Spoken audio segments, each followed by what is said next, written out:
परमात्मा शिव इस संसार पर मनुष्य को बता रहे हैं कि तुम मुझ में लीन होकर अपने जीवन का परिवर्तन कर सकते हो। सदा परमात्मा की मस्ती में मस्त रहना है। हमें अपने जीवन में अपना परिवर्तन करके तभी हम दूसरों का परिवर्तन कर सकते हैं। जीवन अपने से निर्भर होता है। मनुष्य अपने किए हुए संस्कारों के द्वारा ही सुख, दुख और परिस्थितियों का सामना करता है।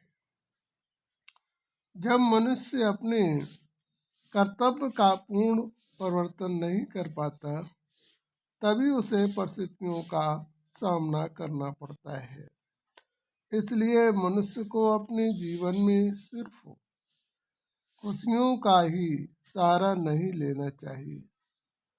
खुशियों में मनुष्य अपने अपराध को भूल जाता है और इच्छाओं का वशीभूत हो जाता है।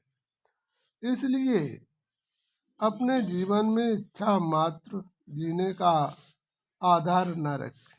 जीवन को खुशहाल बना सकते हैं। जीवन एक आधार किसी संबंध संपर्क से नहीं होता है। जीवन मनुष्य के आत्मिक खुशी पर निखार लाने का आधार होता है। तपस्या मनुष्य को मोह ममता से दूर पहुंचाने का और निर्णायक जीवन जीने का आधार होता है। जीवन किसी से व्यवस्थित नहीं होता के अधीन नहीं रहना चाहिए। व्यवस्था मनुष्य के जीवन जीने के लिए एक आधार है, बल्कि कर्म बंधनों में जुड़ने का आधार नहीं। इसी प्रकार तपस्या का किसी वैभव में बंधने को तपस्या का आधार नहीं है। तपस्या निर्बंधन निस्वार्थ होती है। निस्वार्थी व्यक्ति किसी भी क्षेत्र में हार नहीं खाता है। अच्छा मीठे मीठे सीखीजे बच्चों के प्रति शिव परमात्मा की याद, प्यार और नमस्ते। परमात्मा की मुरली सुनकर मनुष्य अपने जीवन में दुखों से दूर हो सकता है।